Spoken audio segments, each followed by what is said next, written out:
Hello, happiness seekers. Welcome to the Happiness Challenge podcast. I'm Claudia Mitura, and I'm on a mission to explore the best happiness hacks that science has on offer. Like so many others, the pandemic cut me off from my family and work, so I decided to use my training as a psychologist to discover what science can tell us about the art of happiness. What I found set me on the path to joy, and now I'm ready to share my journey with you. Each month, I'm publishing 3 linked episodes where I'm speaking to a leading expert, putting their tips to the test, and sharing my findings and feelings. From mindfulness to exercise and random acts of kindness, I'll be sharing a light on the simple happiness habits that can bring more joy to our lives. What's very exciting, you can also now find 26 science backed principles on how to create more happiness at work, in relationships, and in your own skin in my new book, The Alphabet of Happiness. So join me as I embark on my challenge, and together we can become more successful, resilient, and happy.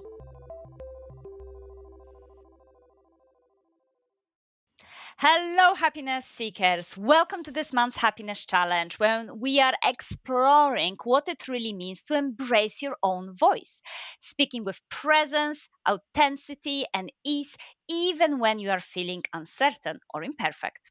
I am absolutely delighted to be joined by Judith Quin, voice coach and vocal confidence specialist who helps people stop shrinking, take up more space, and speak in a way that feels grounded and true to who they are.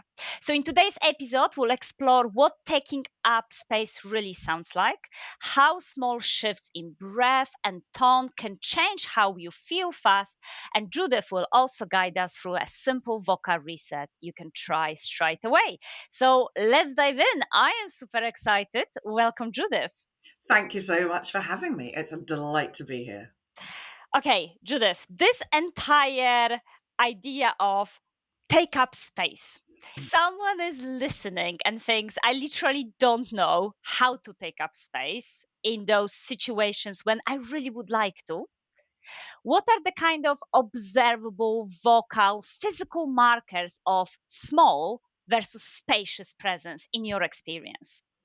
The first thing I want to say, which is really important, is that taking up space doesn't have to equal loud. There are a lot of people who think that to take up space vocally, that means being louder, being bigger than others. It's not. So the markers more are about having presence and gravitas in your voice. So the physical markers of that would be like I'm doing now, allowing yourself to take up time with your voice when you're speaking. Very often, and this is quite annoying for some people, and I've actually had some people rage against me for saying this, but having your voice in a deeper frequency for you. So again, you can probably hear my voice is resonating here in my deep space today because I'm deliberately showing this. So taking up time, having your voice sitting in this more resonant, slightly deeper space.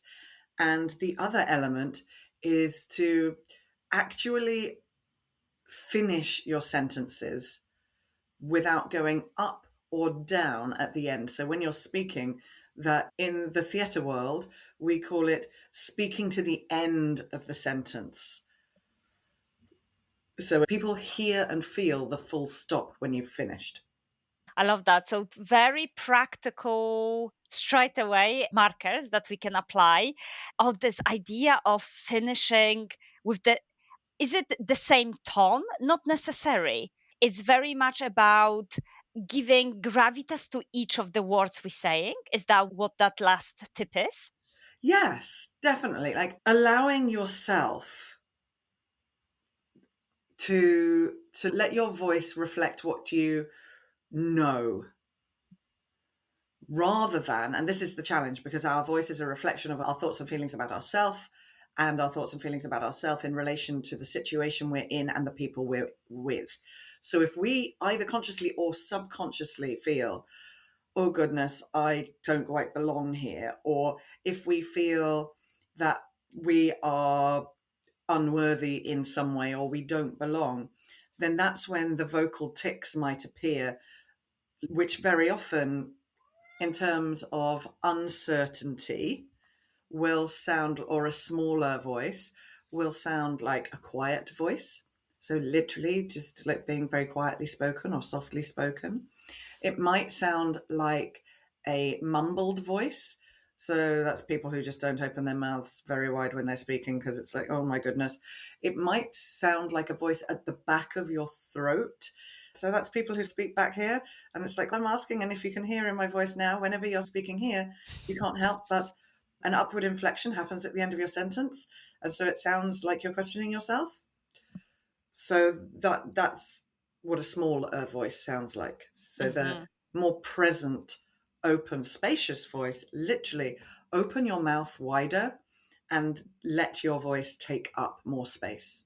Love that. Very practical. So, coming back to those situations when we might be feeling stressed, flat, or overwhelmed because we are maybe in a situation where it's difficult for us to be in that space, what would be one or two small voice changes that can shift our emotional state quite quickly? Excellent. I have an exercise that I take into companies. I have a talk I take into companies called the 15-second stress reducer. And the first one is breath work. There's a reason breath is the center of all meditation, because when you slow down your heart rate, you slow down the rate at which adrenaline is being pumped through your body. So you slow down the rate at which adrenaline is going to your brain, going, oh my God, I don't want to speak in this situation. So lots of people start breath work with breathing in. I always start with breathing out because you have to make space first. So breathing out through your mouth is really important. And when you breathe out, making sure your ribs and your belly are coming back in towards your spine.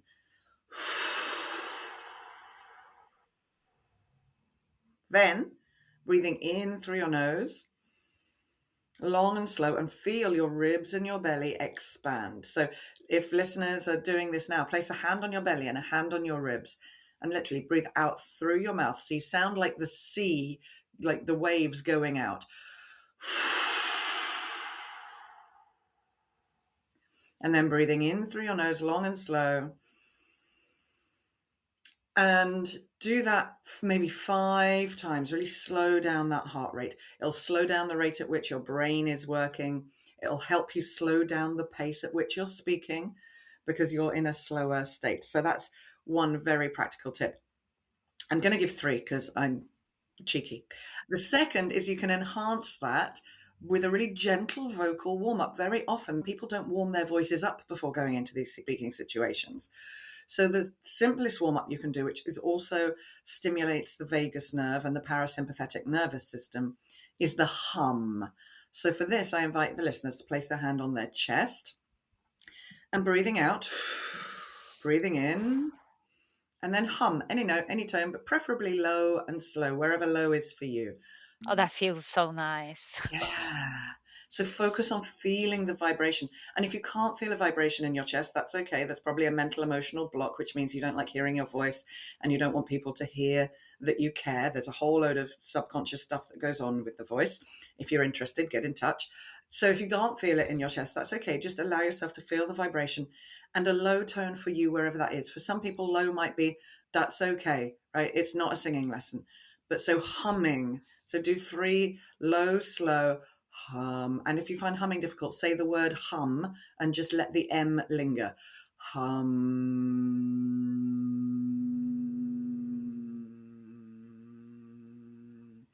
And the humming literally physically stimulates the vagus nerve and gets the parasympathetic nervous system, which is the part of your nervous system, which is the rest and relax system, to literally change your vibration, and your voice is vibration.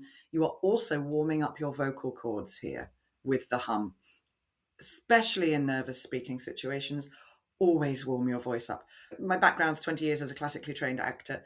Always give your voice a warm up before you speak, even if it's 30 seconds. So this is the other tip I want to give you. So do the breath, do the hum, and then do something silly with your voice, whether that is or going ba ba ba ba ba ba ba ba ba, or if you're feeling really nervous, or if there's someone in that meeting or that situation you don't like, or if you've just come from a situation where your brain's still a little bit going, just play with your voice. You might laugh at yourself, you might feel self-conscious, but actually what that will do, even if you're laughing at yourself, laughter is the highest vibration sound humans can make, and it will put you in a more endorphin state, so you'll go in feeling brighter and in a better energy. Oh my God, love all of those tips, and especially that they are so science-based, right? They very much science-based, and you have explained so clearly how it connects to the state of our body, which is so important. And you're right, often we go into those situations and we're really only thinking with our mind. I'm on the stage, I'm presenting in front of powerful people, I need to get that deal or promotion. We always in our mind, rather than actually thinking, let me reconnect with my nervous system and come back to my body to be ready to speak up and take up space in that specific situation. So you have already mentioned some of the body aspects here. Is there anything else that you could point out when it comes to those physiologically, what happens when our voice tightens and how does actually connect to well-being and happiness? Yes, so physiologically what happens is, if you think of your vocal folds, or that's the technical term, vocal cords, most people know them as, they are about as big as your little fingernail. These tiny little muscles in there. And if you're not warming them up, when we get nervous, our whole system goes into tension. And when we're stressed, nervous, uncertain, whatever that situation might be, it might be being in a video meeting, it might be a one-to-one conversation, it could be telling someone you love them for the first time, right? That speaking situations that are challenging isn't just public speaking, isn't just standing on a big stage. It might be a first date. But if you think your whole body goes into tension, into stress, that includes your blood cells. So your vocal folds are included in that, and they literally tighten. If you think of a violin or a guitar, when the strings are loose, you get that lovely resonant wum, wum, wum, wum. When the strings are over tight, you get so that's what physiologically, that's what's happening to your vocal cords. And in your whole body, to support my acting career, I was a massage therapist. So again, I could speak for days about the physiological impact of stress and tension, but we don't have days. So physiologically, your voice is tightening, your heart rate is racing, so adrenaline is pumping through your body. So you have physical tension, you have adrenaline. And if you are in this state on a regular basis, it has the same impact on your well-being and happiness as any other stress, tension situation. You are overloaded with toxic hormones charging through your body from the adrenaline, from the stress. It puts a toll on your physical, mental, energetic, emotional self. And so I've worked with people who have been so stressed about speaking that they would take beta blockers before meetings. I had one client who every Thursday morning there was a meeting, team meeting, and just literally sitting around the table presenting their results. She worked in pharmacological kind of stuff, and they were testing things. I don't know what she did. And it was the test results. And it's literally sitting around the table going, here are the results of my work this week. and they had to take beta blockers every Thursday morning before going into that meeting. So that's the impact on well-being and happiness. It can get to that stage. The number of people I work with who, before speaking, whatever a big speaking situation is to you, they let it impact them for 2 weeks, a month beforehand. It's all they think about. They're losing sleep. And it doesn't have to be this way. And it's one of the biggest challenges for people. And I think it's one of the biggest places that gets missed, particularly in companies. I have whole talks about how speaking impacts well-being and happiness, because the stress of speaking, there's so much that goes around it. Oh, I can't speak up in that situation. Someone might disagree with me. What if they don't like my idea? What if they think I'm being difficult? Then I won't get promotion. Then and all of that tension. So there's a lot that comes with speaking. Yeah, absolutely. But I think it all comes back to that physical stress has such an impact physically on our ability to speak in a way that is in line with us. And coming back to the workplace situations when a majority of things happens by creating connections and talking to each other and therefore using our voices. What about this concept of people feeling they are putting on a voice? Because once I was calling my friend and she picked up and I was like, "What's with your voice?" And she was like, "That's my work That voice." is And my I'm like, phone voice. "Yeah, that's my work voice." I'm like, "You have a work voice? What's that about?" So I just wanted to ask you about this idea of putting on a voice. How can we sound actually more like ourselves in the workplaces? So every human being does this. And the first thing I want to say is it's normal, it's natural, it's okay. Because we all have a different side of ourselves. We are all multifaceted. So, yes, you might have a phone voice. You might have a work voice. You might have, and because it happens naturally, because your voice will be different with people who you feel more relaxed and at home with. So, your voice with your friends, your voice with your family, your voice with your boss. However, if you feel you are putting on a voice, that's the challenge. So, if your voice is reflecting, actually, this is my professional side, that's okay, because we're all multifaceted. And actually, yeah, this is my professional side. This is how I like to show up. If, however, you're putting it on as armor, or if you're trying to, and I actually had a conversation with someone about this yesterday, she works with people in the corporate space who feel like they don't belong, largely because of their upbringing or their accent. And the number of people who I work with who their accent, they're trying to put on another voice, that's when it's a problem.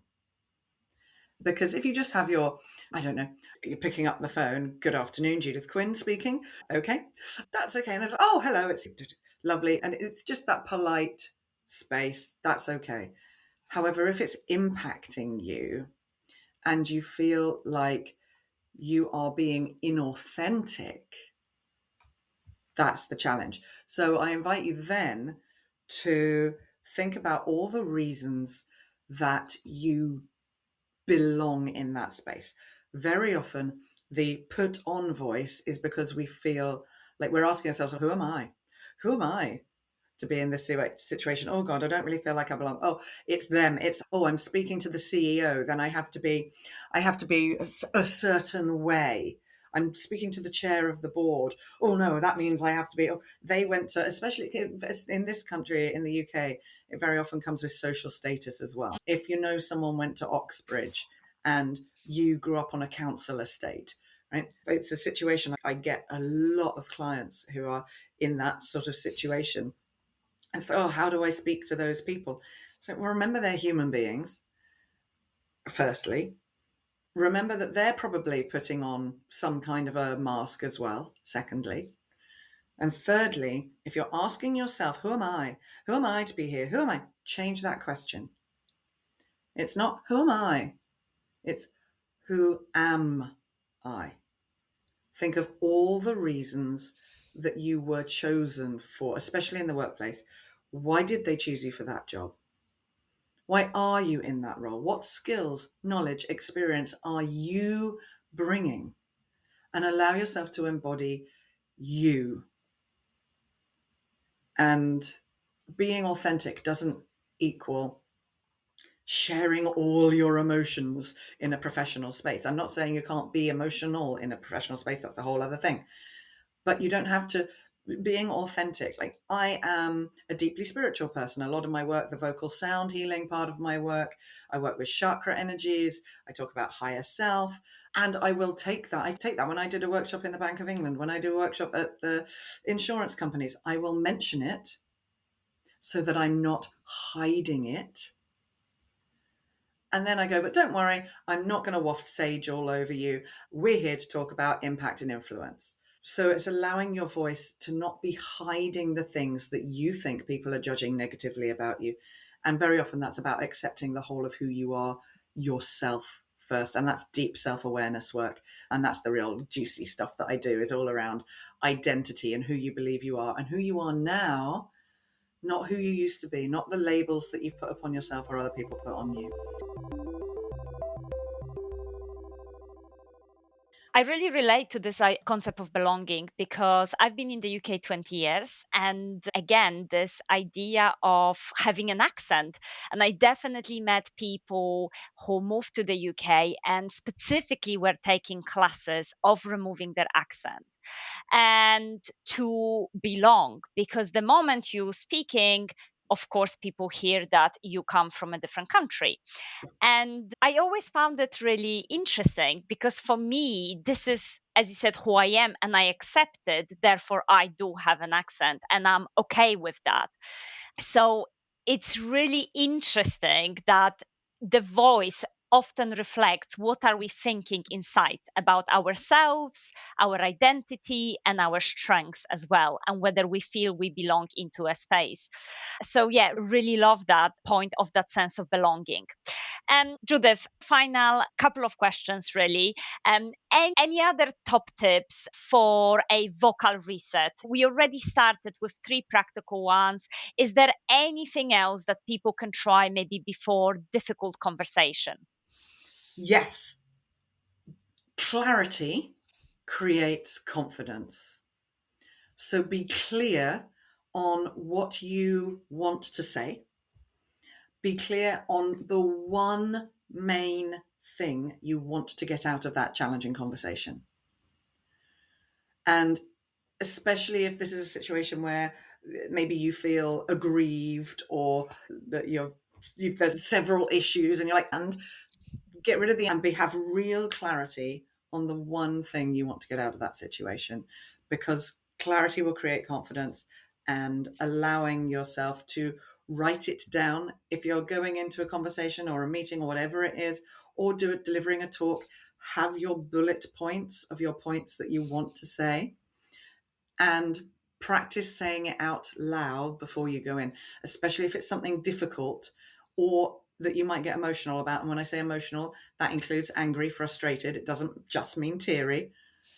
Practice saying it out loud so that you've expressed it and you go, oh gosh, no, those emotions, know what's going to come up, and keep saying it until it feels like it sits in your body rather than just words coming from your mouth, so that it's in your muscle memory as well as in your emotional safety space. Yeah, I love the idea of practicing out loud. I often do that for lots of different presentations. And I think it's one of the best things we can really do. Also, in terms of making sure that we're choosing the right words to express. Sometimes I would say things out loud and then think, oh, actually, it sounded much better in my head. I need to change even the language to project and express myself in a more maybe kinder way, but often it's in a more clear way. Judith, my final question on the happiness challenge is, of course, about happiness. So, my final question to you is, what makes you happy? So many things. My cat, Coming every time I come home to my cat, she's sat on my lap at the moment as we record because she's just jumped in. She wants to go for a walk around the garden, so I come home and then she mews at the back door until we just walk down the garden. Always makes me happy. And my niecelets, who are I have older nieces who I adore as well. They make me happy too. But my young niecelets, who are just 9 and 7, when I walk through their front door, the way they launch themselves at me for hugs makes me happy. And being in nature in all sorts of ways. I've literally just come back from the Amazon jungle. Oh, just, and being on horseback and being on stage. I love being on stage. All of those things make me Ah, delightfully happy. what an incredible list. And Judith, you are incredible on stage. I did see you at the Speak and Shine talking about your stories, but also doing all of the energy prep for us before we went on stage. So I know what an amazing energy and stage presence you have. So thank you so much. Again, thank you so much for coming today. If listeners would like to find out more about you, where can they find more information? On LinkedIn, I'm Judith Quin with one N, vocal confidence. I am at Your Whole Voice on many other social medias, and my website is Your Whole Voice. I've got freebies on there galore, so take a look around, and if you love it, come play. Brilliant. Thank you so much, Judith, again, and have a wonderful the rest of the week. Thank you very much.